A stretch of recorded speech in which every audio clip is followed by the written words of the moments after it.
Israel और Iran की दुश्मनी आज दुनिया के सबसे गंभीर संघर्षों में से एक है। दिलचस्प बात यह है कि 1979 से पहले ये दोनों देश गहरे दोस्त हुआ करते थे। इनकी दुश्मनी के मुख्य कारणों को हम इन बिंदुओं में समझ सकते हैं। 1979 की इस्लामी क्रांति, वैचारिक बदलाव। दुश्मनी की सबसे बड़ी वजह 1979 में ईरान में हुई इस्लामी क्रांति है। क्रांति से पहले ईरान के राजा, शाह, इसराइल के करीबी सहयोगी थे। क्रांति के बाद आयातुल्ला खोमेनी सत्ता में आए। उन्होंने इसराइल को एक अवैध राष्ट्र घोषित किया और उसे छोटा शैतान करार दिया। तब से ईरान इसराइल के अस्तित्व को स्वीकार नहीं करता। 2 परमाणु कार्यक्रम का विवाद। इसराइल का मानना है कि ईरान गुप्त रूप से परमाणु हथियार विकसित कर रहा है।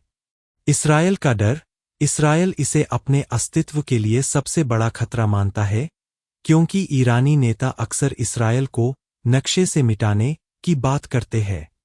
ईरान का पक्ष, ईरान का कहना है कि उसका परमाणु कार्यक्रम केवल शांतिपूर्ण कार्यों, जैसे बिजली बनाने, के लिए है। 3 प्रॉक्सी वार, छद्म युद्ध।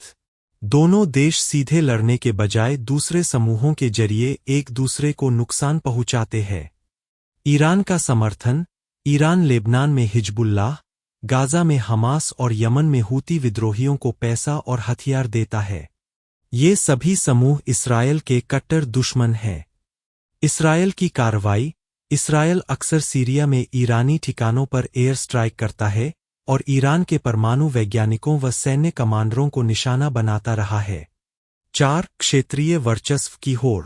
मध्य पूर्व, मिडल ईस्ट में दबदबा बनाने के लिए दोनों देशों के बीच प्रतिस्पर्धा है। ईरान अपना प्रभाव इराक, सीरिया और लेबनान तक फैलाना चाहता है। इसराइल और उसके सहयोगी, जैसे अमेरिका और कुछ अरब देश, ईरान के इस बढ़ते प्रभाव को रोकने की कोशिश करते हैं। हालिया स्थिति 2025 से 26। हाल के वर्षों में यह दुश्मनी छाया युद्ध, शैडो वॉर, से निकलकर सीधे टकराव में बदल गई है। 2024 और 2025 में दोनों देशों ने एक दूसरे की धरती पर सीधे मिसाइल हमले किए हैं, जिससे पूरे क्षेत्र में बड़े युद्ध का खतरा बना हुआ है।